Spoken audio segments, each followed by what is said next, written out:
अस्सलाम वालेकुम, good morning everyone, welcome to Geo Pakistan with Huma and Abdullah. How is everybody? Everybody is doing great. ये एक दो दिन पहले जो होते हैं ना, जब रमज़ान का चांद देखने की बस तैयारी हो रही होती है, तो हर तरफ ज़्यादातर यही बातें होती हैं। अब कल अम्मी भी मुझसे डिस्कस कर रही थी कि वह सऊदीया में आया नहीं आया, तो सऊदीया में नहीं आया चांद नज़र। आज सऊदीया में सहरी होगी सऊदी अरेबिया में, और कल उनका पहला रोज़ा होगा। और इंशाल्लाह फिर हमारे यहाँ जिस तरह महकमा मौसमियात का कहना है और वजारत साइंस और टेक्नोलॉजी का भी हो, अब प्रॉबली रोयत हिलाल कमेटी भी ये फैसला कर ले कि कल हमारे यहाँ पे सहरी होगी और परसों हमारा पहला रोजा होगा। मेरा ख्याल है ये डिसीजन ऑलमोस्ट हो चुकी है। और अगर मिनिस्ट्री ऑफ साइंस और टेक्नोलॉजी का सुना जाए तो उन्होंने तो 10-20 दिन पहले ही बता दिया था, लेकिन फिर भी चांद की रोयत का इंतजार किया जाएगा। But of course it still has to be decided. लेकिन you are very right, Saudi Arabia, UAE, Oman, Muscat, मतलब ये सारी जगह जो फॉलो करती हैं सऊदी को, उन लोगों का कल पहला रोजा होगा और हमारा इंशाल्लाह होपफुली ऑन वेडनेसडे। अच्छा जी, एक बात आपको बतानी है, आपको पता है कि हम आपको कोविड की वजह से काफ़ी वार्न करते रहते हैं, नंबर्स आर गोइंग अप। और कल ये बताया गया, कल जबकि हमारा शो यहाँ नहीं था, the highest numbers of deaths, हम पिछले जून से भी अगर कंपैरिजन कर ले तो हाईएस्ट नंबर्स ऑफ डेथ्स थी कल 114 अमवात ड्यू टू कोविड। और अब फिगर्स ज़रा बेहतर हो गए हैं, लेकिन आई कैन नॉट इमेजिन, यानी हमने समझा था कि वो पहली लहर जो थी डेडलीस्ट थी, but not really. This third one is turning out to be the worst. It is turning out to be the worst. और अभी भी ये सिलसिला थमा नहीं है। परेशानी की बात तो ये है क्योंकि अगर आप बाजारों में रुख कर लें और रमज़ान के सिलसिले में जो ग्रोसरी शॉपिंग होती है और ज़ाहिर है ज़रूरत की चीज़ें हैं, तो आपको लग पता जाएगा कि वहाँ क्या हाल है। बराए नाम ही कोई SOPs वगैरह फॉलो हो रहे हैं। बस SOPs बड़े बड़े स्टोर्स की मैं अगर बात करूँ तो बस SOPs इसी हद तक फॉलो हो रहे हैं कि पोस्टर्स, बैनर्स, प्लाकार्ड्स लगे हुए हैं कि SOP फॉलो किए जाएं। अदरवाइज लिटरली तिल धरने की जगह नहीं है। और इसमें किसी का वैसे क्या कसूर है? इंतज़ामिया का भी एज सच कोई कसूर नहीं है, क्योंकि हम लोग भी यहाँ आपसे गपशप करते हुए मशवरा देते रहे हैं कि जनाब आखिर के दिनों के लिए तमाम काम पेंडिंग ना रखें। जो भी आपने रमज़ान की ज़रूरी अशिया ख़रीदनी है पहले से ख़रीद लें। और अभी भी हम ये कहेंगे कि ईद की शॉपिंग ये ना सोचिएगा कि आखिरी अशरे या आखिरी 5 रोज़ों में कर लें। और अव्वल तो इतनी शॉपिंग वगैरह करने की वैसे तो बिल्कुल ज़रूरत नहीं है, बट कुछ ना कुछ तो ज़ाहिर खरीदारी करनी ही होती है। हर किसी ने कुछ ना कुछ तो करना ही होता है। अच्छा जी, बहुत सी बातें हैं वैसे तो आज करने की, और आपको पता है कि परसों डस्का के इलेक्शंस भी हुए और उस पर भी रिजल्ट्स भी अब आ चुके हैं, उस पर भी बात करेंगे।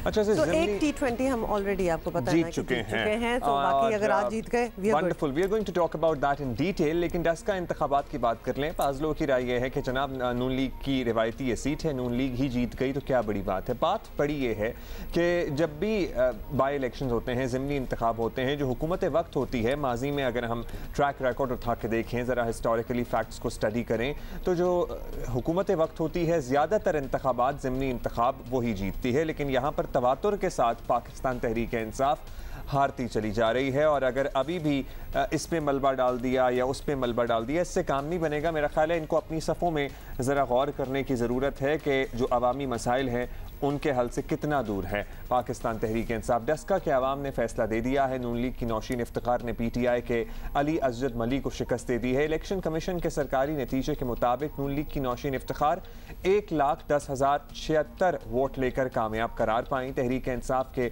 अली असजद मली ने 93,433 वोट लिए। 19 फरवरी के बरक्स पोलिंग के दिन मौसम भी बिल्कुल साफ था, कोई धुंध वगैरह नहीं थी, सिक्योरिटी के भी भरपूर इंतजाम थे, इसलिए प्रिजाइडिंग अफसरान के इधर उधर घूमने का भी शायद कोई इम्कान नहीं था। बड़ी अच्छी बात है कि वो नहीं घूमे, बदअमनी का कोई वाकया पेश नहीं आया। अली असजद मली ने नौशीन इफ्तिखार को कामयाबी पर मुबारकबाद पेश की, लेकिन साथ ही तंज भी कर दिया। वैसे इलेक्शन कमीशन पर तंज कर दिया, लेकिन अगर वो वाकई ग्रेसफुली सिर्फ अपनी शिकस्त तस्लीम करते, क्योंकि उन्होंने भी बहुत अच्छे वोट स्कोर किए हैं, ऐसी बात नहीं कि उन्होंने नहीं किए, बड़ा मुकाबला पड़ा हुआ था, थिंक कि उनके कद में इजाफा होता, लेकिन उन्होंने फिर भी वो रिवायती तंज के तीर जो चलाए जाते हैं वो चलाए। बिल्कुल, सुन लेते हैं उन्होंने क्या कहा। मैं सबसे पहले नौशीन को मुबारकबाद देना चाहता हूं। आप तुम बड़ी बड़ी मुबारक हो। खसूसी मुबारकबाद जो है वो इलेक्शन कमीशन ऑफ पाकिस्तान को देना चाहता हूं। आपको भी बड़ी बड़ी मुबारक हो। जितना जोर लगा के आपने ये इलेक्शन मैनेज किया, 19 को हमारा जीता हुआ इलेक्शन छीना और उसके बाद कोविड की पीक में आपने ये इलेक्शन करा के, मैं आपको दाद देता हूं। वैसे मल्ली साहब जोर तो लगाना चाहिए था इलेक्शन कमीशन को, क्योंकि पिछले वाले इलेक्शन में तो धुंध की वजह से बहुत सानेहात हो गए थे ना। अब थैलों समेत अगर अफसरान इलेक्शन कमीशन के गायब हो जाएं तो इलेक्शन कमीशन जोर लगाएगा, और इलेक्शन कमीशन का जोर लगाना बनता था कि इस मरतबा कोई कहीं इधर उधर ना हो जाए थैलों समेत। कुछ चीज़ें ग्रेसफुली एक्सेप्ट कर लेनी चाहिए। खैर एनीवे, जवाब में नौशीन इफ्तिखार ने अली असजद मल्ही की मुबारकबाद का शुक्रिया अदा किया और साथ ही वादा किया कि वो भी मिठाई लेकर उनके घर आएंगी। उनको जी मैं यही पैगाम दूंगी कि इक़्तिदार की लालच में लोगों की जानें जो हैं वो कुर्बान नहीं करनी चाहिए। मैं यही ख्वाहिशमंद थी कि ये अच्छा पुरअमन इलेक्शन होता, लेकिन अब अल्लाह का शुक्र है कि वो हुआ भी। तो मली साहब बहुत शुक्रिया, आपने मुझे मुबारकबाद भी दी। दूसरा ये कि मैं भी मिठाई लेके आपके घर आऊँगी। पीटीआई डस्का इलेक्शन की शिकस्त को ज़हनी तौर पर कबूल करने से अब तक इनकारी है। इलेक्शन कमीशन पर भी धांधली के इल्ज़ामात लगाए जा रहे हैं। हालांकि फाफिन की रिपोर्ट के मुताबिक डस्का इंतखाब शफाफ रहे। इलेक्शन अमले ने तवज्जो से इंतखाबी अमल सर अंजाम दिया। फिरदौस आशिक अवान साहिबा ने इल्ज़ाम लगाया कि रिटर्निंग अफसरान काफ़ी हाथ पाँव मारने के बाद पीटीआई की जीती हुई सीट शिकस्त में बदलने में कामयाब हो गए। 12 करोड़ रुपया जो इस इलेक्शन में तकसीम किया गया नून लीग की क़यादत के ज़रिए, आरओ साहब को भी मुबारकबाद पेश करना चाहूँगी। जो उनका जज्बा था कि हर हाल में नून लीग को कामयाब करार देना है, काफ़ी जो है वो हाथ पांव मारने के बाद आखिर वो पीटीआई की जो जीती हुई सीट थी उसे शिकस्त में बदलने में कामयाब हुए। अच्छा जी, बिल्कुल जैसे कि आपने सुन लिया, मानने को तैयार नहीं है। शेख रशीद ने क्या कहा इन इलेक्शंस पे, वो भी सुन लें। इस इलेक्शन में पीटीआई हार कर भी जीती है क्योंकि जमहूरियत जीती है और जमहूरियत का फैसला हमें कबूल करना है। बदनसीबी है दुनिया की कि प्यूटन इलेक्शन नहीं मान रहा, ट्रंप जो है वो इलेक्शन नहीं मार रहा। तो ये तो छोटे छोटे हैं, ऐसे ही गुड्डू पप्पू किस्म के, इन्होंने कहाँ मांगना है। हम मान रहे हैं कि डस्का में हम हार के भी जीते हैं। इमरान खान का बयानिया नहीं पिटा है। इतने वोट जो असजद मल्ही ने लिए हैं वो इस बात की का सबूत है कि इमरान खान का बयानिया भी जिंदा है। मेरा दिल गवाही देता है कि ये लोग कहीं नहीं जा रहे, इमरान खान के साथ रहेंगे। ये हमारी खुशनसीबी है कि हमें ऐसी नालायक अपोजिशन मिली है। ये अल्लाह का ख़ास इमरान खान पे एहसान है कि उसे ऐसी अपोजिशन मिली जो आपस में ही अपोजिशन है, जो आपस में ही जूतियों में दाल बांट रही है। आप शेख साहब कह रहे हैं कि हार के भी जीते हैं। खैर चलें, एटलीस्ट उन्होंने ये तो माना कि जमहूरियत जीती है, लेकिन इतने वोटों में शेख साहब एक कंसिडरेबल नंबर ऑफ वोट वो भी हैं जब इस दफ़ा पाकिस्तान तहरीक इंसाफ को कुछ और लोगों की सपोर्ट भी हासिल रही इन इलेक्शन में, जिनका जाहिर है वो एक सजादा नशीन साहब हैं, उनकी भी सपोर्ट हासिल रही, जिनके हज़ारों की तादाद में वोट थे 2018 में। मतलब डॉक्टर साहिबा को भी हमने सुना है, आपको भी जस्ट अब तो हो गया है, क्या तीसरी बार तो नहीं कराना ना, अब तो जस्ट एक्सेप्ट इट। अच्छा जी, आपको साथ ये भी बता दें कि तर्जुमान नून लीग मरियम औरंगजेब ने डस्का इलेक्शन के नतीजे को हुकूमत के खिलाफ रेफरेंडम करार दिया है। अब उन्होंने क्या कहा है ये भी सुनना है। डस्का का इलेक्शन ये पैगाम है आटा, चीनी, बिजली, गैस, दवाई माफिया के लिए कि डस्का की आवाम ने 35 रुपए से 90 रुपए किलो आटा करने वालों को मुस्तरद किया है। डस्का इलेक्शन पर पीटीआई का मौक़िफ़ एक तरफ, लेकिन ये भी हकीकत है कि आवाम हुकूमती पॉलिसियों का जवाब बैलेट के ज़रिए देते हैं। 2.5 बरसों बाद महंगाई ने आवाम की कमर तोड़ कर रख दी है, और अभी तो माशाल्लाह ये भी बता दें हम कि महंगाई होनी है। बिजली ऑलमोस्ट जून तक 5 रुपये फ़ी यूनिट भी बढ़ सकती है। मुतज़ाद इत्तलात सामने आ रही हैं। मार्च के महीने में सरकारी आदाद शुमार के मुताबिक महंगाई की शरह 9.1% रिकॉर्ड पर पहुँची है। और PTI के रहनुमा फवाद चौधरी साहब, जिनको अब वजारत इत्तलात के कलमदान सौंपे जाने की भी इत्तलात हैं, उन्होंने कहा कि ज़मीनी इलेक्शन में मुस्लिम लीग नून नहीं जीती बल्कि PTI। बड़ी गहरी उन्होंने बात की थी इसी पे, शायद क्या कहते हैं, मुस्लिम लीग नून नहीं जीती, PTI हारी है।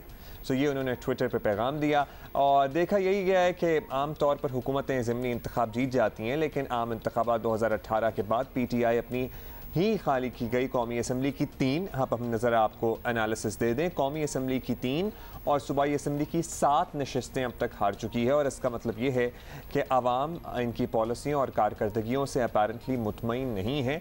अब 29 अप्रैल को एक और मार्का कराची में सर पर है, और लेट्स सी कि वहाँ क्या फ़ैसला होता है। और वहाँ तो बहुत ही कम मार्जिन था पिछली दफ़ा भी। दैट्स राइट जी। अच्छा, हमें हमारे साथ अभी मौजूद हैं वज़ीर आला पंजाब की मावन खुसूसी डॉक्टर फिरदौस आशिक ऐवान साहिबा। डॉक्टर साहिबा, आपने भी अभी आपकी स्टेटमेंट्स भी हमने चलाई हैं। डस्का इलेक्शन के नताइज आ गए, मुस्लिम लीग नून को फातेह डिक्लेयर कर दिया गया। इंतखाबी अमल और नताइज पर तहरीक इंसाफ को कोई तहफ़्फ़ुज़ात हैं नहीं है? The floor is open to you. हमारे जो तहफ़्फ़ुज़ात थे हमने बारहा दफ़ा इलेक्शन कमीशन और सुप्रीम कोर्ट के सामने भी रखे, लेकिन ये चूँकि आइनी इदारे हैं हम उनके हर फैसले को मानते हैं, लेकिन उन फैसलों के हवाले से जो हक़ाइक़ हैं वो भी बयान करना हमारी ज़िम्मेदारी है। आर.ओ. साहब का जो हल्के के अंदर मुतनाज़ा रोल था इलेक्शन वाले दिन से लेके पोस्ट इलेक्शन तक, जो गिनती के अमल तक और फिर उसकी अनाउंसमेंट तक, क्योंकि पूरा इलेक्शन का दिन जो है आपने देखा कि SOPs की खुल्लम खुल्ला खिलाफ वर्जी हुई। जिस तरह से नून लीग के MP MNAs और उनके अहदेदारान दंदनाते रहे, 12 करोड़ से ज़ायद जो है इस हल्के के अंदर नून लीग ने वोटर्स को ख़रीदने के लिए पैसे तकसीम किए और उनके तमाम पोलिंग स्टेशंस पे बैठे जो MP MNA हजरात थे वो गुंडों के साथ मसल्ला हो के डंडा बरदार अपनी गाड़ियों के अंदर जुलूसों की शक्ल में पोलिंग स्टेशनों पे फिरते रहे, लेकिन R.O. साहब ने किसी को नोटिस जारी नहीं किया। तो ये जो एक उनका बाइस्ड रवैया था, PTI से कोई ख़ास किस्म की उनको चुभन थी या PTI से उनका कोई ज़ाती कोई रंजिश थी, क्योंकि वो नाला नाला से रहे और जब भी उन्होंने रिलीफ दिया, फ़ायदा दिया, वो PTI की नहीं, वो नून लीग की झोली में डाला। अच्छा चलें डॉक्टर साहब, आप कह रही हैं कि R.O. साहब को प्रॉब्ली कुछ चुभन थी PTI से। अब ये बता दें डस्का इलेक्शन की तो आपने बता दिया आपको क्या तहफ़्फ़ुज़ात हैं, लेकिन इससे पहले वाले जो ज़िमनी इंतखाब हैं, तहरीक इंसाफ की परफॉर्मेंस उस पर भी कोई अच्छी नहीं रही है। तो पार्टी में कोई सोच विचार है सिलसिले में कि अगर यही हमारी तंजीम की साजी का मामला है और यही इंतखाबात की तैयारी रही तो आने वाले आम इंतखाबात में क्या करेंगे? देखिए, जो PTI ने ज़िमनी इलेक्शन लड़े, कुछ जीते कुछ हारे, और ये एक पॉलिटिकल प्रोसेस है और हुकूमत जो भी महाज पे जाके अपने सियासी मुखालफीन को ललकारती है उसके लिए मुश्किलात ज़्यादा होती हैं, और ख़ास तौर पे एक ऐसी मईशत में जहाँ हर वक्त जो है वो आवाम को रिलीफ देने के लिए साबका अदवार के इतने ज़्यादा घिनौने किस्म के बारूदी सुरंगों के साथ जुड़े माजी के किस्से हैं। इस सूरत हाल में हुकूमत वक्त को सबसे ज़्यादा महंगाई का जो चैलेंज है, वज़ीर आज़म भी इस चैलेंज से आगाह हैं, वज़ीर आला उस्मान बुज़दार साहब भी इस चैलेंज को ओवरकम करने के लिए ना सिर्फ रमज़ान पैकेज में 5.5 अरब का महंगाई से निपटने का रिलीफ प्रोग्राम दिया उन्होंने, इसके साथ साथ रमज़ान बाज़ार और सहूलत बाज़ारों में महंगाई को कटेल करने की एक हिकमत अमली वाज़ा की है।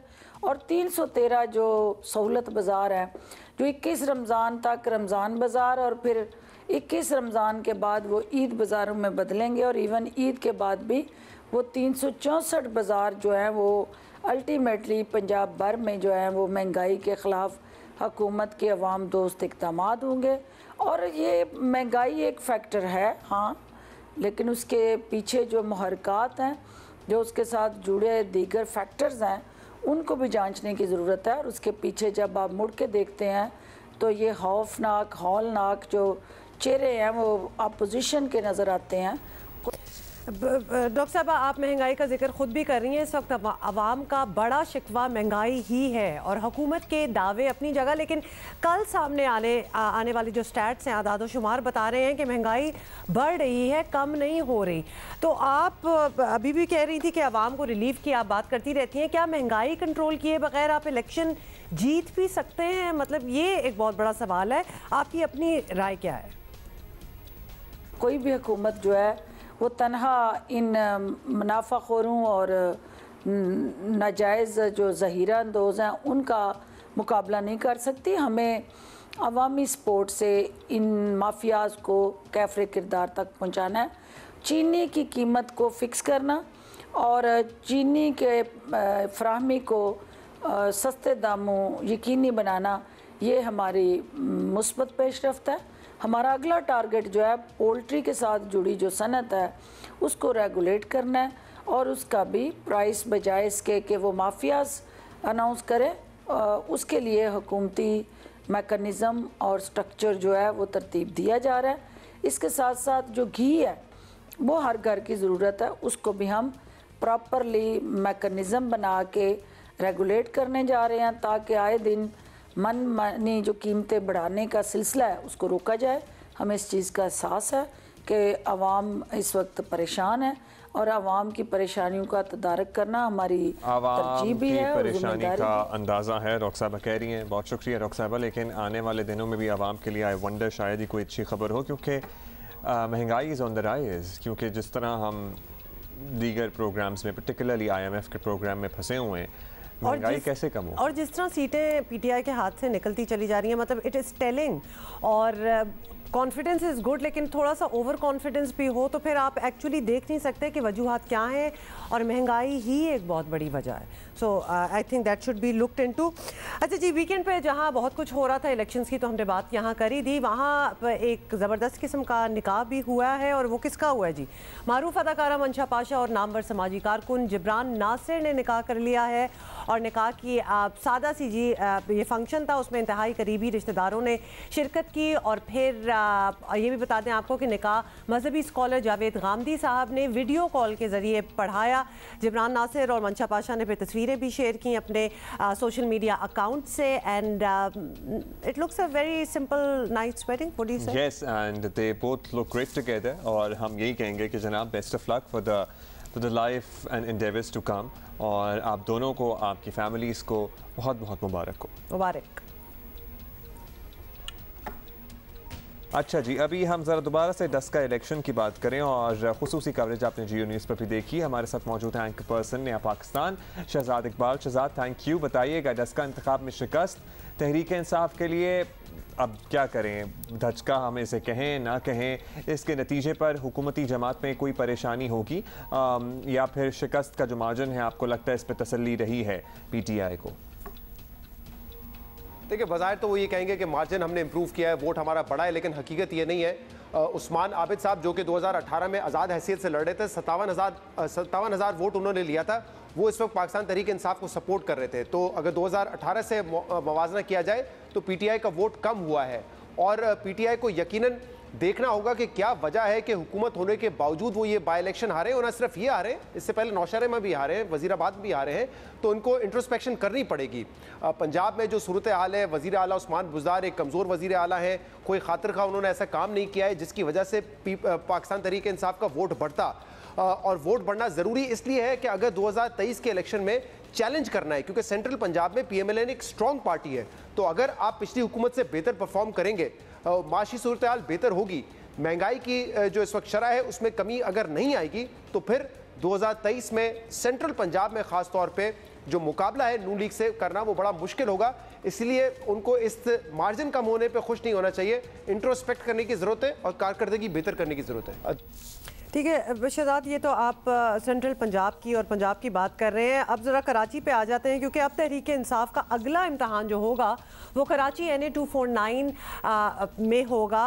आपको पता है कि 29 अप्रैल if I am not wrong, तो वहाँ ज़िमनी इलेक्शन है। कराची वाले अब तक तहरीक इंसाफ के MNA से ज़्यादा खुश नज़र नहीं आए, तो क्या इसका असर नज़र आने वाला है इन इलेक्शंस में? क्या ख्याल है आपका? मेरे ख्याल से NA 249 का जो इम्पैक्ट है वो डस्का से ज़्यादा बड़ा होगा अगर हुकूमत ये इलेक्शन हार जाती है, यानी कि तहरीक इंसाफ की हार जाती है। क्योंकि ये वो सीट है जो कि तहरीक इंसाफ ने 2018 में जीती थी। फैसल वावड़ा ने शहबाज शरीफ साहब को हराया था, मार्जिन कम था लेकिन फिर भी वो जीत गए थे। तो यहाँ पर वो एक्सक्यूज़ नहीं होगा पाकिस्तान तहरीक इंसाफ के पास कि ये सीट पहले ही नून लीग की थी, उनका गढ़ था, ये सीट उन्होंने 2018 में जीती थी, इसलिए इसको रिटेन करना ज़्यादा इंपॉर्टेंट है। वरना फिर ये जो तासुर है ज़्यादा मजबूत होगा कि पाकिस्तान तहरीक इंसाफ का वोट जो है 2018 के मुकाबले में वो कम हो रहा है, इसलिए ये सीट उनको जीतना लाजमी है। और यहाँ पे वो ये एक्सक्यूज भी नहीं इस्तेमाल कर सकते कि नून लीग की हुकूमत है सूबे में, क्योंकि नून लीग की हुकूमत है नहीं, पाकिस्तान पीपल्स पार्टी की हुकूमत है और पाकिस्तान पीपल्स पार्टी किसी भी तरीके से ना इंतजामी तौर पे ना कैंडिडेट की सूरत में पीएमएलएन को सपोर्ट नहीं कर रही है, उनका अपना कैंडिडेट है। तो फिर अगर पीएमएलएन यहां पर जीत जाती है, क्योंकि टॉप 2 फेवरेट्स पीटीआई और पीएमएलएन ही है इस हल्के में, पीएमएलएन जीत जाती है तो फिर मुझे लगता है कि ये 10 का इलेक्शन से ज्यादा बड़ा धचका होगा तहरीक इंसाफ की। लेट्स सी क्या होता है। बहुत शुक्रिया आपका शहजाद इकबाल। ये जो कराची वाला मार्का है ना, this is certainly going to be another important one, because यहाँ पर बहुत ही कम मार्जिन से फैसल वाडा साहब जीते थे शहबाज शरीफ साहब से, और उसके बाद फैसल वाडा साहब ने कितनी तवज्जो दी अपने हल्के पे ये भी सबके सामने है, और कितना वो आते रहे हैं और उसका क्या असर पड़ा होगा उनके हल्के पर, ये तो आने वाले ज़मीनी इंतखाब में पता लग जाएगा। थोड़ी क्रिकेट की बात कर लेते हैं, क्योंकि हमारे दिन ज़रा अच्छे जा रहे हैं क्रिकेट में, तो जिक्र करना चाहिए जी। पाकिस्तान और जनूबी अफ्रीका के दरमियान दूसरा T20 मैच आज जोहानिसबर्ग में खेला जाएगा, और कौमी टीम में तो किसी तब्दीली का इम्कान नहीं, लेकिन बैटिंग ऑर्डर में कुछ रद्दोबदल हो सकता है। अलबत्ता मेज़बान टीम 1-2 तब्दीलियों के साथ मैदान में उतर सकती है। हफ्ते को आपको बताएं क्या हुआ। हफ्ते को खेले गए सीरीज़ के पहले T20 मैच में पाकिस्तान ने जनूबी अफ्रीका को आखिरी ओवर में शिकस्त दे दी। वैसे बड़ा ज़बरदस्त मैच था वो भी, और जनूबी अफ्रीका ने पहले खेलते हुए 6 विकेटों पर 6 विकेट्स पर 188 रन्स बनाए थे, और आखिरी लम्हात में फ़हीम अशरफ के बर्क रफ्तार 30 रन्स और विकेट कीपर रिजवान की 50 गेंदों पर 74 रन्स की नाकाबिल शिकस्त इनिंग्स से हम ऑब्वियसली जीत गए। लेकिन अब्दुल्ला, लगता है आपने नहीं देखा, यू हैव नथिंग टू से टू इट। जनाब मैं आपको बता, अब आप मुझे मौका दें, मुझे लगता है आपने बड़े दिल से देखा है, इसलिए वो मैं एंडिंग में देखना स्टार्ट हो जाती हूँ जब पता चल जाए कि जीत रहे हैं। अच्छा जी, सिकंदर हमें ज्वाइन कर चुके हैं। Thank you Sikandar for joining us. Sikandar, Rizwan की बात करें, किस किस की बात करें? आप जरा एक फहरिस्त लाएं। ओवरऑल टीम परफॉर्मेंस आपको बेहतर लगी या इंडिविजुअल्स का किरदार ज़्यादा अहम रहा? इस वक्त मेरे ख्याल से पाकिस्तान की टीम बहुत अच्छा खेल रही है। मतलब कि जो जिस तरह के मैचेस हम खेल रहे हैं, दैट इज इंटरेस्टिंग, कि हम लड़ रहे हैं और आखिरी वक्त तक जा रहे हैं। This is very important. पहले लोगों को शिकायत होती थी कि हम बगैर लड़े हार गए और कुछ फाइट नहीं दी, मगर इस दफा लड़के माशाल्लाह से बहुत जबरदस्त, और आपने कहा रिजवान ने तो कमाल ही कर दिया, बहुत ही जबरदस्त किस्म की बैटिंग की, और पिछले मेरे ख्याल से 1 साल से वो बहुत ही ट्रेमेंडस फॉर्म में। अच्छा, मजे की बात यह है कि he is a makeshift opener, is not an opener, उसको बनाया गया ओपनर, उसकी जगह नीचे नहीं बन रही थी तो उसको ओपन कराया उसने। मैं समझता हूँ कि बहुत ही जबरदस्त मैच विनिंग परफॉर्मेंसेस दे रहा है वो। अच्छा, कोई सजेशन जो आप सिकंदर देना चाहें, कोई ऐसी तब्दीली जो आप सजेस्ट करें मे भी हो सकती है? वैसे तो विनिंग कॉम्बिनेशन को डिस्टर्ब नहीं करना चाहिए। एक ही लड़के के पर बात हो रही है कि सरजील को कहीं फिट इन किया जाए, मगर अब सरजील को कहाँ फिट इन किया जाए? देखा जाए तो फकर और सरजील आर बेसिकली ओपनर्स, वो नेचुरल ओपनर्स हैं जो कि ओपन करते आए हैं।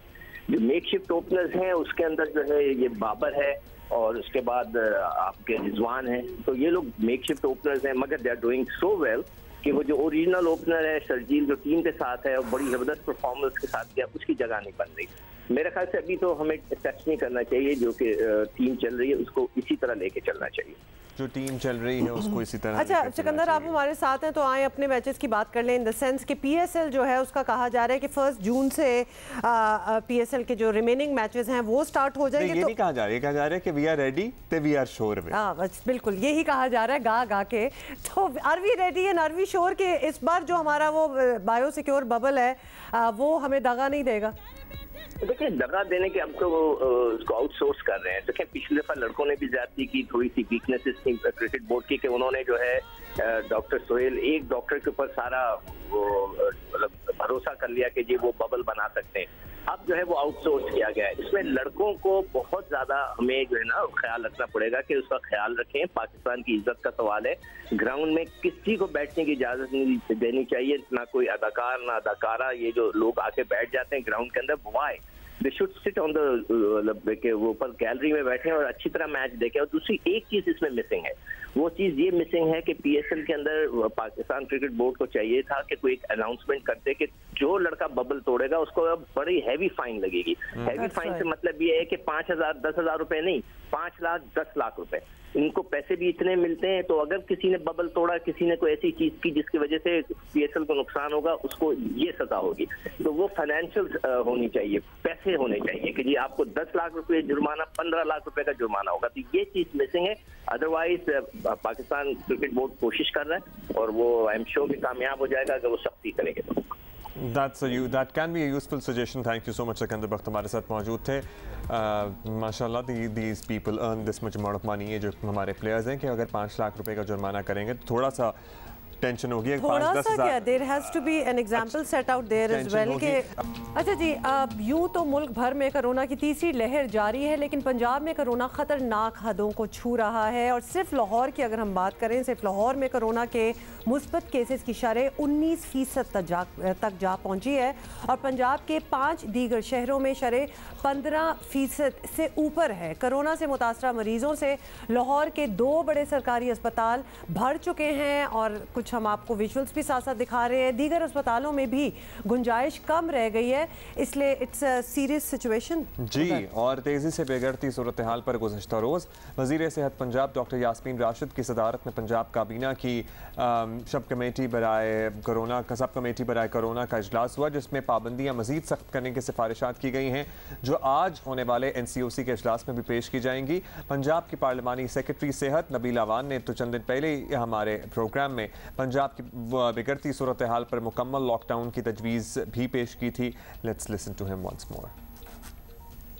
वेव की पीक जो कि भी रुकने का नाम नहीं ले रही, ये जब बढ़ती जा रही है तो अब जितनी भी कैपेसिटी हम बढ़ा रहे हैं वो सारी कैपेसिटी बाकी वार्ड्स, यूनिट्स और बाकी सर्विसेज के एक्सपेंस पे है। हॉस्पिटल की कैपेसिटी देखें, एक लिमिटेड रिसोर्स है, वो एक खास हद तक ही एक्सपैंड हो सकती है। तो और अगर उससे ज्यादा की जरूरत पड़ेगी तो खुदा ना खास्ता फिर हमें लोगों को इलाज से जवाब भी देना पड़ सकता है और अल्लाह ना करे कि ऐसी स्टेज आए। पिछले तकरीबन 2 से 3 हफ्ते से फॉर्मली इनफॉर्मली हेल्थ डिपार्टमेंट की तरफ से गवर्नमेंट को यही तजवीज़ दी गई है कि 3rd वेव में वायरस के फैलाव का जोर तोड़ने के लिए हमें मुकम्मल लॉकडाउन करना चाहिए। अब ये वायरस अगर और आगे बढ़ता है तो महकमा सेहत दोबारा ये तजवीज़ हुकूमत को देगा कि इसके फैलाव के जोर को तोड़ने के लिए हमें वाकई मुकम्मल लॉकडाउन की तरफ जाना चाहिए। और आपको बताएं कि पंजाब हुकूमत की जानिब से रमज़ान के हवाले से भी कोरोना SOPs जारी की जा चुकी हैं, लेकिन स्मार्ट लॉकडाउन और जुज़वी पाबंदियों से मसला हल होता नज़र नहीं आ रहा। सूरत हाल हुकूमत से कड़े फैसलों का मुतालबा कर रही है।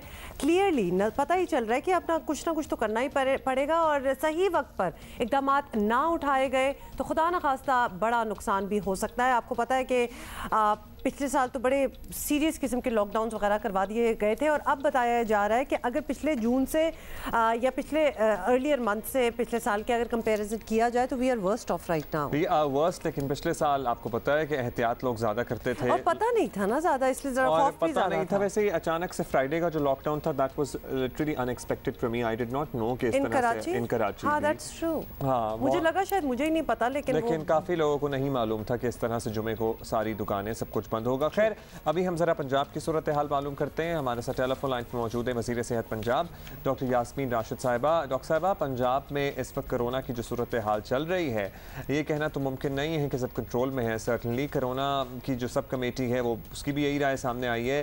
तो क्या हम समझें स्मार्ट लॉकडाउन पर ही इक्तफा किया जाएगा या मजीद सीरियस इक़दाम करने होंगे? देखिए जी, जहाँ तक लाहौर का ताल्लुक है, यहाँ 19% इन्फेक्टिविटी रेट है और 10 हमारे शहर ऐसे हैं जिसमें इन्फेक्टिविटी रेट 10 से ज़्यादा है और उनके अंदर जो बड़े शहर हैं जैसे 17% है रावलपिंडी के अंदर, इसी तरीके से फैसलाबाद के अंदर। आज ये सारी डिस्कशन हुई है हमारी कैबिनेट कमेटी की मीटिंग के अंदर और मज़ीद लॉकडाउन जो है उसको ज़्यादा स्ट्रॉन्ग करने का सोच रहे हैं कि ताकि जो इन्फेक्टिविटी रेट है इसको किसी तरीके से कम किया जाए। इसमें बाकी जो सजेशंस आज दी गई हैं वो ये है कि जो बेड स्ट्रेंथ है वो बढ़ा दी गई है। 100 नए वेंटिलेटर्स जो हैं NDMA ने हमें पहुंचा दिए हैं। इंशाल्लाह कल सुबह तक 100 वेंटिलेटर्स और फाल हो जाएंगे पंजाब के अंदर, जिसमें 50 जो हैं वो हम इंशाल्लाह प्लेस करें लाहौर के अंदर। हमारी जो हाई डिपेंडेंसी यूनिट्स हैं उनको इंटेंसिव केयर के अंदर कन्वर्ट किया जा रहा है 825, उसका भी सारी आज सब कुछ तय हो गया है। कोविड वैक्सीनेशन जिस तरह हमने देनी है रमज़ान में, उसके बारे में भी आज तय हो गया कि सुबह 10 बजे से लेकर शाम 4 बजे तक और फिर रात 9 बजे से लेकर रात 1 बजे तक वैक्सीन का सिलसिला जो है वो जारी रहेगा। राइट डॉक्टर साहबा, इतलात ये हैं कि पंजाब के कई इलाकों में अस्पताल भर चुके हैं, बेड ख़त्म हो गए हैं, वेंटिलेटर्स जो हैं वो कम पड़ गए हैं, तो ये ऑब्वियसली एक इमरजेंसी की सूरत हाल है। तो इन हालात की ऐसी ख़राबी का जिम्मेदार किससे समझा जाएगा? लेकिन ना यही इसी किस्म की जब गलत इत्तला दी जाती है तो तकलीफ भी होती है। इस वक्त मेरी इंफॉर्मेशन के मुताबिक 19 वेंटिलेटर्स और हमारे पास 30% जो हमारे हाई ऑक्सीजनेटेड बेड्स हैं वो इस वक्त भी लाहौर में मौजूद हैं। हमारे पास बाय टैप सब कुछ इस वक्त मौजूद है। जिन अस्पतालों में हमारा एक सेंट्रल कंट्रोल रूम बना हुआ है, खासतौर पे लाहौर के अंदर, बाकी पंजाब के अंदर एग्जैक्टली यही सिचुएशन है। बेड ऑक्यूपेंसी रेट जो है वो तकरीबन 70% है और 30% बेड्स जो हैं वो अवेलेबल हैं। आपके इससे पहले मैंने आपको बताया कि 100 नए वेंटिलेटर्स कल मजीद लगाए जाएंगे। इम्पॉर्टेंट ये चीज़ है कि लोग डायरेक्टली, हमने कंट्रोल रूम बनाया हुआ है, लोग डायरेक्टली अस्पताल ना जाएं, 1122 को फ़ोन करें और वो उनको खुद लेके जाएंगे उन अस्पतालों में जहाँ बेड्स भी मौजूद हैं और जहाँ वेंटिलेटर्स भी मौजूद हैं, क्योंकि सारी इत्तला सेंट्रल कंट्रोल रूम के पास होती है। जब आप 1122 के ऊपर फ़ोन करके मरीज़ अपना शिफ्ट करते हैं तो उसको एग्जैक्टली पता होगा किस अस्पताल में जगह है और वहाँ वो मरीज़ शिफ्ट हो जाएगा। हमारे पास अभी भी कैपेसिटी है और मरीज़ तसल्ली रखें इस बात का। इसलिए आप अगर ना होती तो आप ज़रूर हुकूमत को बुरा भला कहते, लेकिन इस वक्त भी हमारे पास अस्पताल में जगह है। अच्छा डॉक्टर साहब, कोरोना के खिलाफ बाहर सबसे मौसर हथियार वैक्सीन ही है, जो पाकिस्तान में बहुत ही कम मिकदार में मौजूद भी है, लोगों का इंटरेस्ट भी उतना ज़्यादा नहीं है, तो हुकूमत की इमदाद की उम्मीदों पर ही कायम पॉलिसी है। तो आपको लगता है कि हम अपनी एक कंसिडरेबल परसेंटेज को वैक्सीनेट करने में कामयाब हो जाएंगे या फिर ख़रीदनी पड़ेगी वैक्सीन अल्टीमेटली? और पंजाब हुकूमत इस सिलसिले में क्या कर रही है? कुछ ला रहे हैं ख़रीद कर वैक्सीन अवाम के लिए? जहाँ तक ताल्लुक है वैक्सीन की प्रोडक्शन, वो खरीदारी का 1.5 अरब रुपया ऑलरेडी सैंक्शन कर दिया गया, उसके ऊपर ऑलरेडी हमारी कमेटी काम कर रही है। उम्मीद है कि इंशाल्लाह अगले हफ्ते के अंदर हम कोई मुस्बत जवाब आपको उसको दे देंगे कि हम कितनी वैक्सीन मंगा रहे हैं। हमारे पास इस वक्त वैक्सीन की कोई कमी नहीं है। इस वक्त तकरीबन 7 लाख लोगों को तकरीबन वैक्सीन लग चुकी है। मजीद वैक्सीन जो है वो आपको मैंने वैक्सीन के आज बताए, हम कोई तकरीबन 27,000 से लेके और 30,000 वैक्सीन रोजाना लगा रहे हैं। हम लोगों को जो लोग हमारे पास सेंटर्स में नहीं आ पा रहे, 1033 पे हमने उनको कहा है कि आप हेल्पलाइन पे फ़ोन करें, घर आके वैक्सीन लगेगी। जहाँ तक हम हुकूमत पाकिस्तान का ताल्लुक है, उन्होंने 70 लाख वैक्सीन जो है वो इस महीने में आ रही है चाइनीज से जो खरीदी गई है। 10 लाख ऑलरेडी पहुँच गई है और बाकी वैक्सीन जो है वो इंशाल्लाह 20 तारीख 19 और 20 के दरमियान ही रात में पहुंच रही है और उसके अंदर वो वैक्सीन जो है बाकायदा सारे सूबों को दी जाएगी। तो ये जो कहा जा रहा है कि वैक्सीन का काम नहीं हो रहा, आप देखिए किस तरीके से हमारे इस वक्त 131 सेंटर्स जो हैं पंजाब में चल रहे हैं। लोग अगर आप जो आ रहे हैं और अगर हम 31,000 से वैक्सीन रोजाना की लगा रहे हैं तो इस वक्त तो कोई कमी नहीं है वैक्सीन की और इंशाल्लाह ये हम कमी होने भी नहीं देंगे।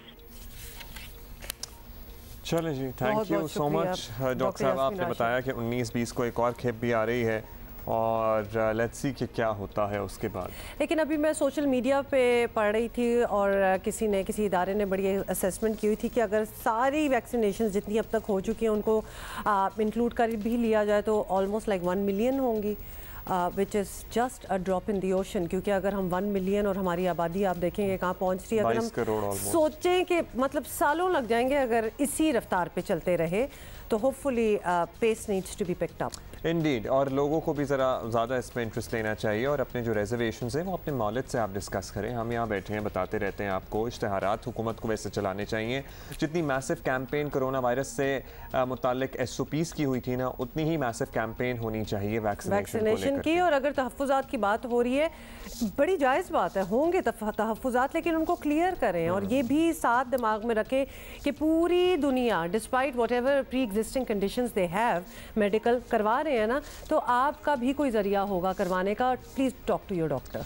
अच्छा जी, अभी हम ज़रा एक और मसले की तरफ आपकी तवज्जो दिलाना चाहेंगे। मसाइल के हल, मसाइल की तकसीम और रोज़गार के मौक़ों की फराहमी पर बात करते हुए हम जिस जिन्स को नज़रअंदाज कर देते हैं वो है तीसरी जिन्स ख्वाजा सरा, और इनके मसाइल का सिलसिला पैदाइश से ही शुरू हो जाता है, फिर सारी ज़िंदगी जारी रहता है।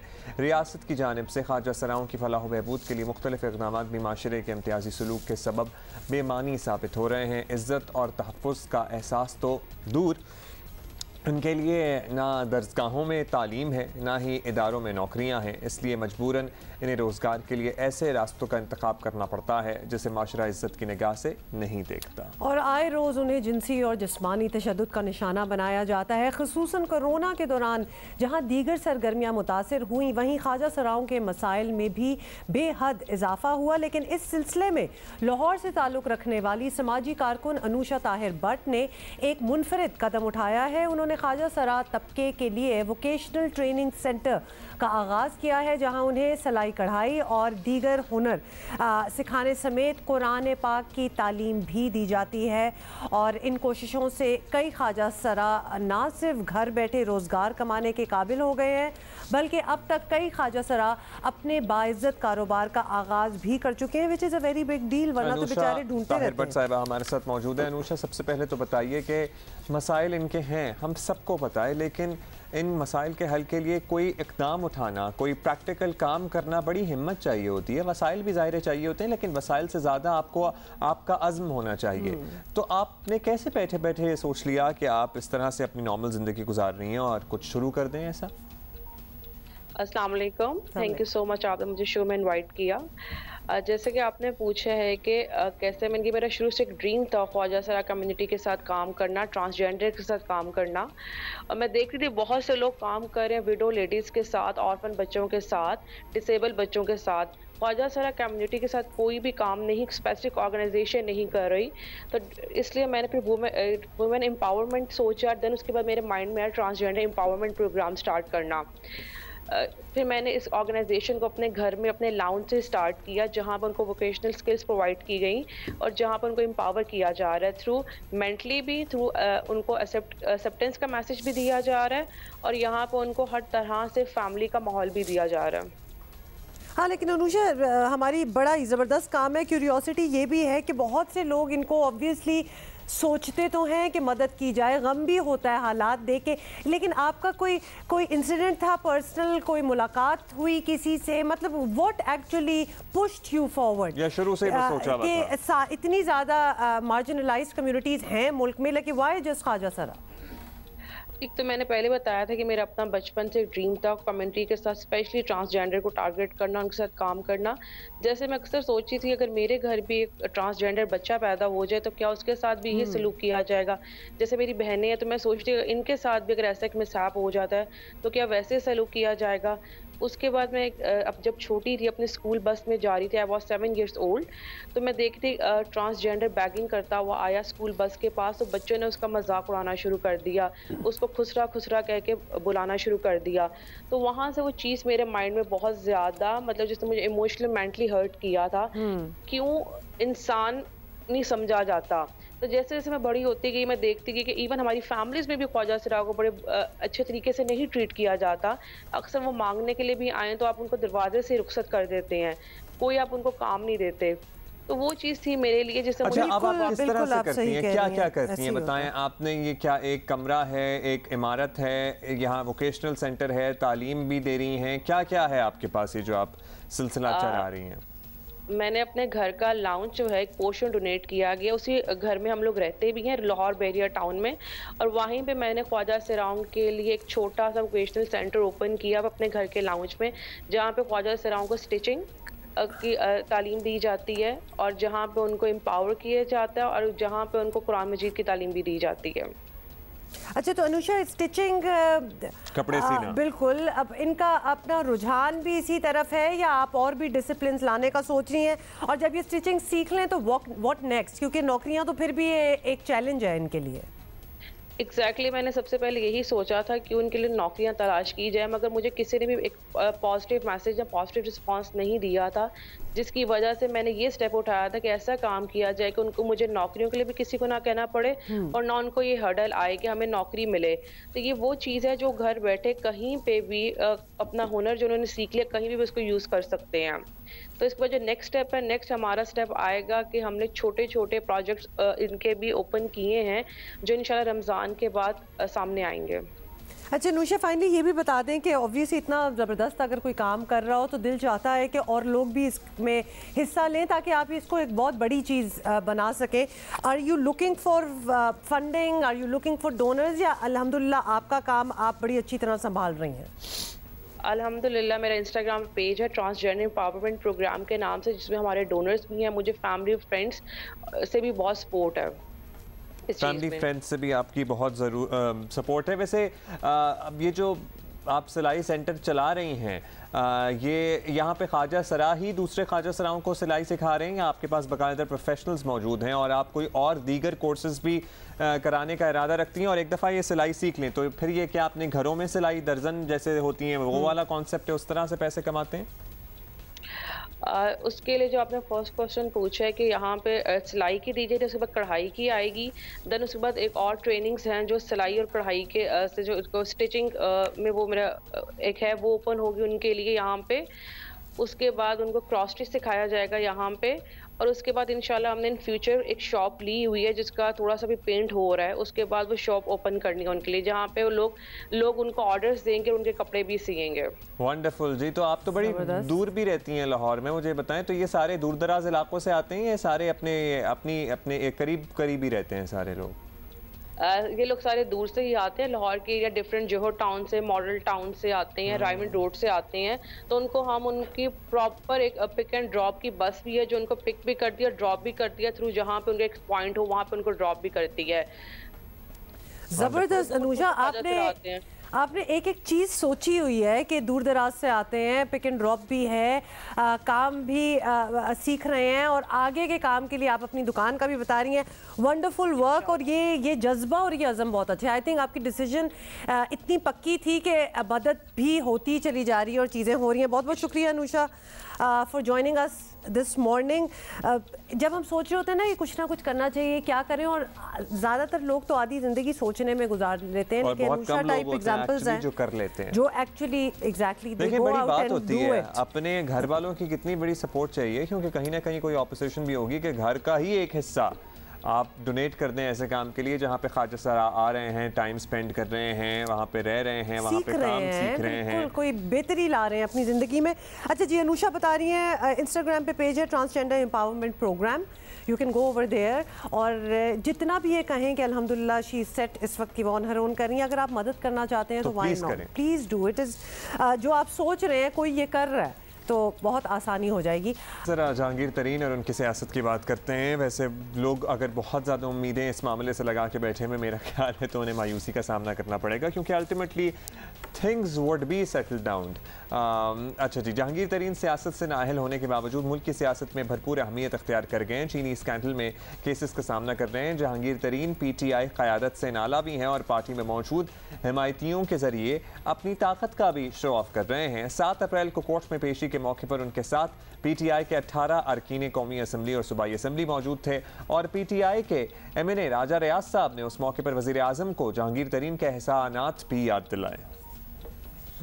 अभी जो खान साहब ने अतमाद का वोट लिया है, सबसे बड़ा किरदार जहांगीर खान तरीन का था। अगर ये अपना मुस्बत किरदार अदा ना करते तो शायद वो अतमाद का वोट ना ले सकते। जिस तरह आप जानते हैं कि पहले पंजाब की हुकूमत जहांगीर तरीन साहब ने बनाई, वफाक की हुकूमत जहांगीर तरीन साहब की मेहनत से बनी। खान साहब के इर्द गिर्द जो लोग जहांगीर तरीन साहब के खिलाफ साजिशें कर रहे हैं, ये इंतकामी कार्रवाइयाँ कर रहे हैं, जो यहाँ पे MP MNA वज़रा मौजूद हैं, हम ये समझते हैं कि ये सख्त ज़्यादती है और खान साहब को इस पे एक्शन लेना चाहिए। और साथ ही हम आपको बताएं कि 9 अप्रैल को जहांगीर तरीन की तरफ से दिए गए डिनर में PTI के 8 अरकान कौमी असम्बली, 2 सूबाई वज़रा, 4 सूबाई मुशीरों समेत 21 अरकान ने पंजाब असम्बली ने शिरकत की और अपनी भरपूर हिमायत का यकीन दिलाया। और इन अरकान में PTI के MPA खुर्रम लगारी भी मौजूद थे, जिन्होंने इंकशाफ किया था कि पंजाब काबीना में मैट्रिक फेल वज़रा शामिल हैं, वो कैसे पंजाब का निज़ाम चलाएंगे। आपके नामी मैट्रिक फेल मिनिस्टर हैं यार, खुदा खौफी कर ले यार। अच्छा, ये पंजाब चलाएंगे यार? कुछ अर्सा पहले आपके सामने जियो न्यूज़ पे भी चला है जी, एक मिनिस्टर नामी के पेपर देके फेल हो गया। अब ये सेनेट का इलेक्शन आ रहा है, तो सेनेट के इलेक्शन में आप वोट दे। सर मैं वोट नहीं दूंगा। अच्छा, आप सेनेट के इलेक्शन में वोट किसी को भी वोट नहीं दूंगा, ताकि PTI ये ना कहे जी मेरे यंग यूथ लीडर वो बिगड़ गए। हम ये धब्बा नहीं लगना देते जी। तो आपके साथ और कितने साथी हैं जो नाराज हैं और वो आपके साथ हैं? सर मेरे साथ अल्हम्दुलिल्लाह से हम 4-5 लोग हैं जिन्होंने मेरे साथ ही मेरे इसी रूम में जहाँ मैं बैठा हुआ हलफ लिया था हमने। अच्छा, बाद में वैसे नाराज़ी दूर हो गई थी, वज़ीर आज़म से मुलाकात के बाद सबकी नाराज़ियाँ दूर हो जाती हैं। जहांगीर तरीन की मुलाकात कराने के लिए भी अब बहुत से लोग एक्टिव हो गए हैं और अपेरेंटली इत्तलात के मुताबिक, मुतज़ाद इत्तलात के मुताबिक वज़ीर आज़म साहब has sort of agreed to it as well कि वो ही वुड मीट। लेकिन जस्ट फुट नोट, एक थोड़ा सा बॉडी लैंग्वेज आपने देखी थी, मतलब इतने आप बागी और इतने बेलिजरेंट हो और उसके बाद एक मुलाकात में मान भी जाएं, तो फिर इतना बोलने की क्या ज़रूरत है? ये बहुत ऑनेस्ट बगावत लग रही थी वैसे आपको इस बॉडी लैंग्वेज में, लेकिन ठीक ये दिखावा ही क्यों? जहांगीर तरीन के इशू पर सियासी जमातें भी तबसरा किए बगैर ज़ाहिर नहीं रह सकी। रहनुमा मुस्लिम लीग नून एहसन इकबाल का कहना है कि जहांगीर तरीन का तूफान शायद पंजाब में तब्दीली की हद तक ही होगा।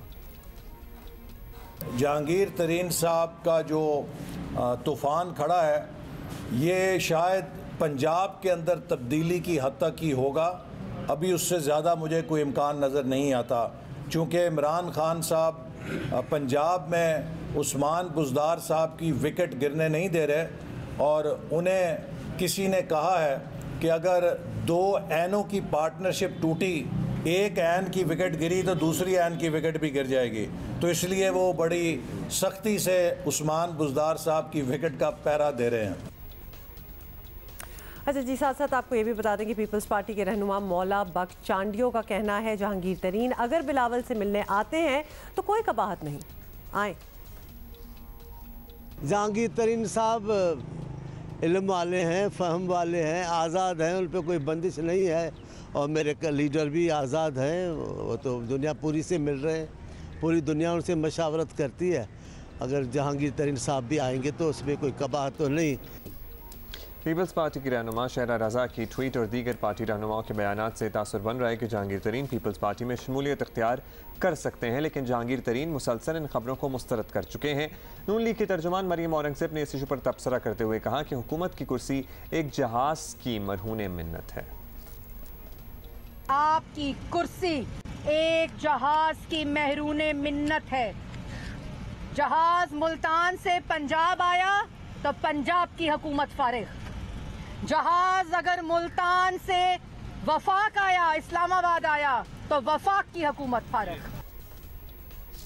अच्छा जी, ये तो आपने सुन लिया, साथ ही आपको बताएंगे नहीं आया काफ़ी जहांगीर तरीन के शो ऑफ पावर से कम पंजाब हुकूमत को ज़रूर ख़तरा लाहक हो गया है, और पीपल्स पार्टी तो पहले ही आपको पता है कि वज़ीर आज़म की हिमायत याफ्ता बुज़दार हुकूमत को घर भेजने के लिए तैयार बैठी थी, और अब जहांगीर तरीन के हिमायती अरकान के सामने आने के बाद पंजाब में सियासी गेम जो है वो फिर शुरू होने का इम्कान है। कोई फॉरवर्ड ब्लॉक बनता है या हुकूमत ही जाएगी, सबकी नज़रें जहांगीर तरीन के अगले कदम पर है। वैसे ये भी बहुत से खबरें हैं कि जनाब बहुत बड़ा तूफान शायद नहीं आएगा। हमारे साथ मौजूद है रहनुमा PTI खुर्रम लगारी साहब। खुर्रम साहब, जहांगीर तरीन इंतखाबी सियासत के लिए अहल नहीं है, लेकिन फिर भी तहरीक इंसाफ से ज़ाहिर है उन्हें क्या समझें हम, फारिग समझें या ना समझें, इसके बावजूद आप समेत कई लोग उनके साथ खड़े नज़र आते हैं। माशाल्लाह डिनर वगैरह भी हो रहे हैं, कोस्टर में बस भर के उनके साथ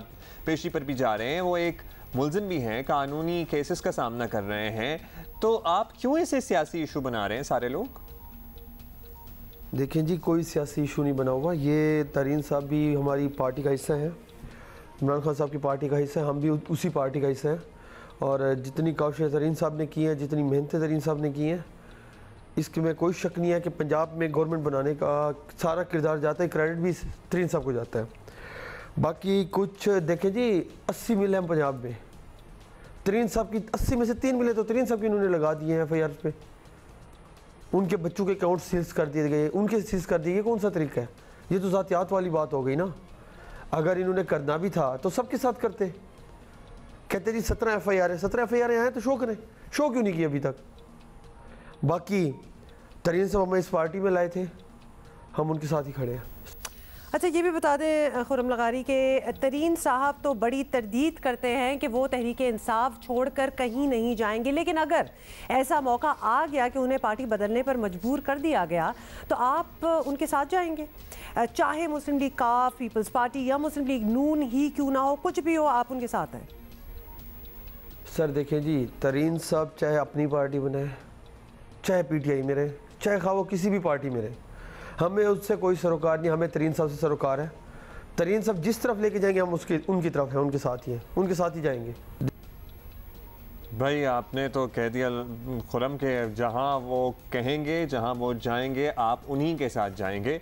तो फिर वो नज़रियाती PTI इमरान खान साहब के कारकुन का क्या बना? खैर, अब ये बता दें कि जहांगीर तरीन के साथ खड़े लोगों में वो भी शामिल हैं जिन्हें कुछ अर्सा पहले बुज़दार साहब से शिकायत भी पैदा हो गई थी। तो अब फिर आप लोग इकट्ठे नज़र आ रहे हैं, तो क्या बुज़दार साहब की तब्दीली के लिए भी जोर लगाने का इरादा है, या इस वक्त वाहिद मिशन ये है कि जहांगीर तरीन साहब और उनके बच्चों के अकाउंट्स सीज किए जाएं, केसेस खत्म हों और वो ज़रा सेटल हो जाए? तरीन साहब को बचाना है। देखें जी, कोई किसी को बचा नहीं सकता, बचाती सिर्फ अल्लाह की ज़ात है। अल्हम्दुलिल्लाह शफाफ हैं, अल्लाह उन्हें सुरखरू करेंगे इस मैदान में। पहले भी अल्हम्दुलिल्लाह ये देख लें कि जिसने भी इस पार्टी के साथ वफाक किया उसने सिला अच्छा पाया। इन्हें पंजाब में गवर्नमेंट बनाने वाला कौन है? तरीन साहब है। 23 मेंबरान लेके आए, कौन? तरीन साहब है। अगर 23 ना लेके आते तो खा ये हुकूमत बन सकती थी पंजाब में? नहीं बन सकती थी। लिहाजा जो बंदा वफा करे उसके साथ वफा करनी चाहिए, ना कि दगा करना चाहिए। और तरीन साहब इस टाइम ना, मैं कहता हूँ ज़्यादती के शिकार है, सियासी पर्चे हो रहे हैं उनके ऊपर। बाकी जहाँ तक रही बुज़दार साहब की बात, बुज़दार साहब के लिए मैंने आवाज़ उठाई थी। क्यों उठाई थी? क्योंकि मेरे हल्के के इशू थे और मेरी गरीब आवाम के मसले मसाइल थे। और वो चाहे मुझे कोई भी हो, खा PM हो चाहे CM हो, हम अपनी हल्के की आवाम के लिए खड़े होंगे, क्योंकि वो हमें वोट देते हैं, फिर हम बाकी से आवाम का हिस्सा बनते हैं। वो वोट नहीं देंगे तो हम उस किस खाते के हैं? चलें जी, ये तो खासी बगावत की खुशबू आ रही है खुरम आपकी बातों में से। बहुत शुक्रिया खुरम लगारी। तो मतलब where did you start from? और अब आप मतलब देखिए, अगर खान साहब के पीछे जा रहे हैं और ऑब्वियसली उनकी एक स्टैंडिंग है, इतने सालों से लोग उनको फॉलो कर रहे हैं, उनको सुन रहे हैं, उनके काम देखें तो समझ आती है। लेकिन अब तोड़ के अब तरीन साहब के पीछे, और ख़ासतौर पर जो जज्बा आपका नज़र आ रहा है, क्यों भाई? What happened? I am sorry, मैं थोड़ी सी कंफ्यूज हो गई हूँ कि लॉयल्टीज़ आपकी किस तरह इधर से उधर शिफ्ट हो रही हैं। ब्रेक के बाद मिलें। इतनी सी बात थी, वे बैक। और पीपल्स पार्टी की CEC का कल अहम इजलास हुआ, बड़ा ड्रामेटिक सा इजलास हुआ उसमें। बिल्कुल, और वही हुआ जिसकी तवक्को थी और है। ज़राए बता रहे हैं कि बिलावल भुट्टो ने शुरा को PDM के सेक्रेटरी जनरल शाहिद खाकान अब्बासी का भेजा गया शो कॉज नोटिस पढ़कर सुनाया और फिर बाद में उसको फाड़ कर फेंक भी दिया। तो ये ड्रामा जो आप कह रहे हैं ना, ड्रामेटिक्स की बात हो रही है, वो हुआ और इस पर खूब तालियां भी बजीं। रहनुमा नून लीग SN इकबाल ने बिलावल भुट्टो के इस इकदाम को हतक आमेज करार देते हुए कहा, पीपल्स पार्टी ने PDM से वाबस्तगी भी रेजा रेजा कर दी। सुनिए उन्होंने क्या कहा। उन्होंने PDM क़यादत की तरफ से जो मुतफिका तौर पे वजाहत मांगी गई थी जी, उसको रेजा रेजा करके फेंक दिया है। तो उन्होंने खुद ही PDM से अपनी वाबस्तगी को भी इसके साथ रेजा रेजा कर दिया है, और वो इस बात का सबूत है कि वो PDM के साथ नहीं चलना चाहते। ये एक बहुत हितक अमेज रवैया है। जनाब, आपने ये सुन लिया। उसके बाद शो कॉज नोटिस के इशू पर ANP पहले ही PDM से अलग हो चुकी है, लेकिन पीपल्स पार्टी ने अब तक PDM छोड़ने का कोई फैसला नहीं किया। वैसे कागज़ ही फाड़ दिया, तो फिर अब क्या? ज़राए के मुताबिक इजलास में यूसुफ रज़ा गिलानी ने सेनेट में अपोजिशन लीडर से मुस्ताफ़ी होने की पेशकश भी की, जिसे मुस्तरद कर दिया गया। ज़राए के मुताबिक CEC में डस्का इलेक्शन का मामला भी ज़ेर बहस आया। शुरका का कहना था कि पीपल्स पार्टी की तजावीज़ पर नून लीग ने इलेक्शन लड़ा और जीत कर खुशियाँ मना रहे हैं। रहनुमा पीपल्स पार्टी रहमान मलिक ने डस्का इलेक्शन में मुस्लिम लीग नून की कामयाबी को पीपल्स पार्टी के मौक़िफ़ की फतह करार दिया। से इसकी एक चीज़ की फतह भी देख लेना कि बिलावल भुट्टो जरदारी साहब ने जो कहा था कि जो आंसर है वो पार्लियामेंट्री सियासत है, तो अभी पार्लियामेंट्री सियासत जो है वो आ रही है ऊपर। हाँ, जो हमारा नैरेटिव था, पाकिस्तान पीपल्स पार्टी का नैरेटिव था, जो पाकिस्तान पीपल्स पार्टी की लीडरशिप का नैरेटिव था, वो सही साबित हो रहा है।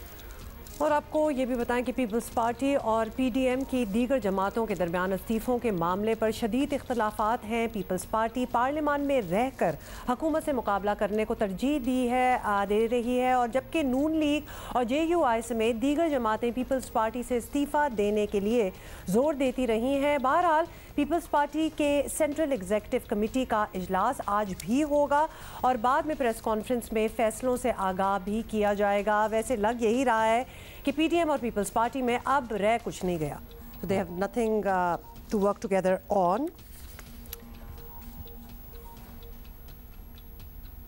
और बाकी जो डिसीजंस हैं वो आपको पता है ना कि this was also a little unexpected. CEC की मीटिंग जो थी, जो कल शुरू हुई है और कल ख़त्म भी हो जानी चाहिए थी, लेकिन इट वाज डिसाइडेड कि उसमें इतने पॉइंट्स थे कि आज तक चलेगी और उसके बाद बात होगी। PDM is almost over. It was never really, it was more like a flirtation क्योंकि वो अभी वो एक डिसाइड कर रहे थे कि हम साथ हैं कि नहीं है। कभी भी आपको पता है कि वो इतना they did not look like they were like a sincere part of PDM anyway. और वैसे मेरा ख्याल है या जब ये शो कॉज नोटिस फाड़ के फेंक दिए तो उसके बाद कोई रस्मी कार्रवाई बाकी रह जाती है। बाकी तो वैसे do you think it was necessary? नहीं फाड़ते, वैसे ही रखते थे साइड पे तो क्या था? थोड़ी सी एज एन क्यों ना फाड़ते? ड्रामा भी तो एक चीज़ होती है। उस पर फिर शेख रशीद टाइप जो हमारे जो वफाकी वज़राए हुकूमती नुमाइंदे, उनको ये कहने का मौका मिलता है ना कि इतनी नालायक ऑपोजिशन मिली है कि एक दूसरे को ही ऑपोजिशन करने में लगे हुए हैं, तो बगैर फाड़े भी काम हो सकता था। आई थिंक आपको पता है शो कॉज नोटिस के हवाले से पहले ही बड़ी स्टेटमेंट्स आ रही थी कि काफ़ी थी। पीपल्स पार्टी को ये बात बहुत बुरी लगी कि उनको शो कॉज नोटिस दिया गया, और कहाँ से शो कॉज नोटिस आया, दैट आल्सो काउंट्स। तो लिहाजा मेरा ख्याल है कि तो और भी बड़े आइडियाज हैं हमारे पास, आग लगा सकते थे वहीं पे सबके सामने। क्यों ये फाड़ने वाला, ये जो है जो भी पेपर वगैरह फाड़ना, ये आपको पता है कि there is a bit of a history. हाँ, अच्छा जी, मज़हर अब्बास साहब हमारे साथ मौजूद हैं। मज़हर साहब, हम वैसे ही और हम आपस में बात कर रहे थे कि ये ना भी फाड़ते तो क्या गुजारा हो सकता था? मैसेज वाज ऑलरेडी गिवन, या फिर ये शो कॉज नोटिस फाड़ के फेंकना और फिर तालियां बजाना बहुत ज़रूरी था यार? नहीं, मेरा ख्याल है ये कोई बहुत ही अच्छे सियासी कल्चर को रिफ्लेक्ट नहीं करता। अगर आपको किसी चीज़ पर एतराज़ है, और बिल्कुल हो सकता है पीपल्स पार्टी को एतराज़, तो उसका तरीका जो अडॉप्ट किया गया वो मेरा ख्याल है मुनासिब नहीं था, क्योंकि एक मरतबा ने नोटिस पढ़ा और फिर उसको फाड़ के फेंक दिया। तो अगर ऐसा ही था तो आप नोटिस पढ़ते ही नहीं। तो मेरा ख्याल है कि पीपल्स पार्टी और मुस्लिम लीग नवाज के दरमियान जिस तरह की बातचीत चल रही है, जिस तरह के एक दूसरे के खिलाफ बयानात दिए जा रहे हैं, वो हमारे किसी भी तरीके से सियासी कल्चर के लिए जो है मददगार साबित नहीं होगा, बल्कि शायद नुकसान ज़्यादा हो।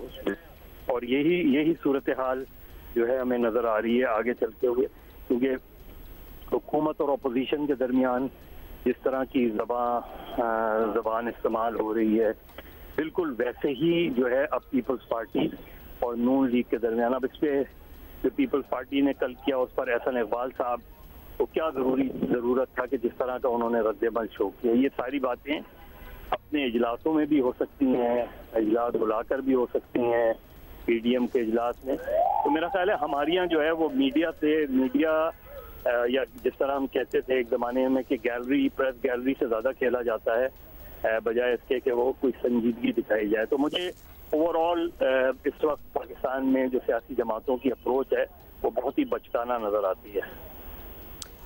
साहब, आपने बिल्कुल वही वर्ड्स यूज़ किए जो कि हम भी ये सोच रहे थे, और बात यही हो रही थी कि ये इतनी एंटिक्स करने की क्या ज़रूरत थी। बहुत बहुत शुक्रिया हमसे बात करने के लिए, टाइम हमारे पास बहुत कम रह गया है। लेकिन आपको जाने से पहले ये याद दिला दें कि Covid is very much here. ये जो आजकल हम आपको फिगर्स बता रहे हैं ना, 19% पॉजिटिविटी एंड ऑल, इसका मतलब ये है कि प्लीज़ इसको रोकें, and it is up to you कि आप इसको रोक सकें। रमज़ान में तो और ज़्यादा एहतियात करने की हम सबको ज़रूरत है, क्योंकि ये महीना तो है ही दूसरों का ख्याल करने के लिए, इसलिए अपने आप को भी बचाएं, दूसरों को भी बचाएं। वी आर गोइंग टू इंशाल्लाह see you tomorrow. Take care, stay safe.